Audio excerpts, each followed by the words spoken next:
بسم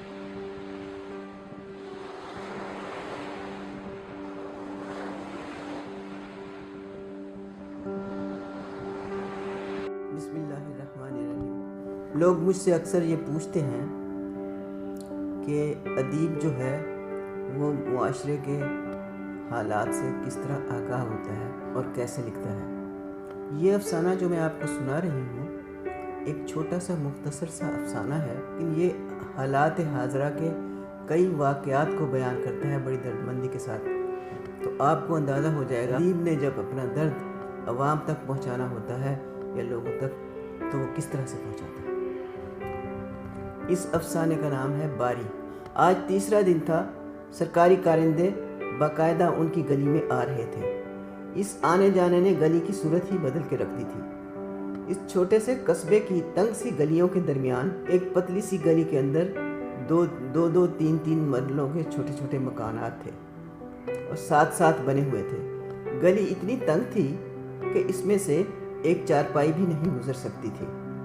گلی کے بیچوں بیچ ایک نالی بہتی تھی۔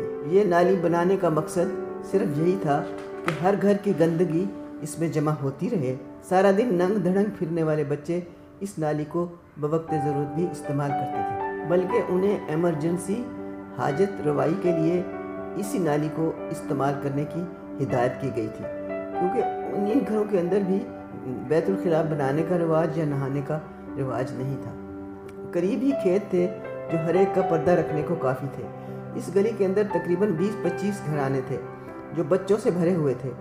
مرد ملازمت اور مزدوری کے لیے گھر سے باہر نکل جاتے تھے اور عورتیں دور کھیتوں میں کام کرتی تھیں۔ بچوں کے لیے یہ دنیا آزاد تھی، کھیتوں سے گھر تک اور گلی سے گلی تک، کچھ اوپر سے ننگے کچھ نیچے سے ننگے، سرگرم کھیل تماشا بنے رہتے تھے، تماشے کرتے رہتے تھے۔ گلی کے باہر نکڑ پر کوڑا کرکٹ کی سیل لگی رہتی تھی، یعنی گھروں کا سارا گند، سبزی کے تھیلے، ٹوٹے ہوئے برتن، کپڑوں کی دھجیاں اور منوں کے حساب سے مکھیاں اس ڈھیر پر گنگناتی رہتی تھی۔ بدبو اور گندگی کے ڈھیروں میں پلتے بڑھتے بچوں کی قوت سامہ اس پر گندگی کی عادی ہو چکی تھی۔ اس گلی میں رہنے والا ہر فرد اس قسم کے آلودہ ماحول کا پروردہ تھا۔ نہ یہ ماحول ان کے لیے تکلیف دہ تھا، نہ غلاظتوں اور گلیوں کے اندر سے اٹھتی ہوئی بساند ان کے لیے نامانوس تھی۔ البتہ 3 دن سے جو اس گلی میں ہو رہا تھا وہ نیا بھی تھا اور حیران کن بھی تھا اور تجسس آمیز بھی تھا۔ پہلے تو پولیس کے کچھ سپاہی ڈنڈے پکڑے ہوئے آ گئے، اپنی جیپ دور کھڑی کی اور آ کر غلام ربانی کے گھر کا دروازہ کھٹکھٹایا۔ پتہ نہیں اندر جا کر انہوں نے کیا بات کی کہ دھڑا دھڑ اس گلی میں صفائی ہونے لگی، جھاڑو لگائے جانے لگے، بندے سامان لے کر آ گئے، نالی کی صفائی کرائی گئی، اس میں کئی فنائل کی بوتلیں ڈالی گئیں، دیواروں پر سفید چونا پھیرا گیا۔ 4 بندے روزانہ بھیج کر اس گلی کی نالی کو صاف کرتے تھے، مشکوں سے دھوتے تھے، اس کی مانگ کو چونے سے بھر دیتے تھے۔ یہ چونا دور تک سڑک کے آخری موڑ تک بچھایا گیا تھا۔ اور تو اور انہوں نے اندر جا کر غلام ربانی کے گھر کو بھی خوب صاف کیا تھا۔ ایک کمرے اور ایک برآمدے کے بعد اس میلے کچیلے گھر کے سارے جالے اتارے تھے اور دیواروں پر سفیدی پھیر دی تھی۔ صبح کو جب پولیس کے کارندے صفائی کرنے والی ٹیم ساتھ لے کر آئے تو گھر بیٹھنے والی عورتیں باقاعدہ چھتوں پر چڑھ کر ان کا نظارہ کرنے لگیں۔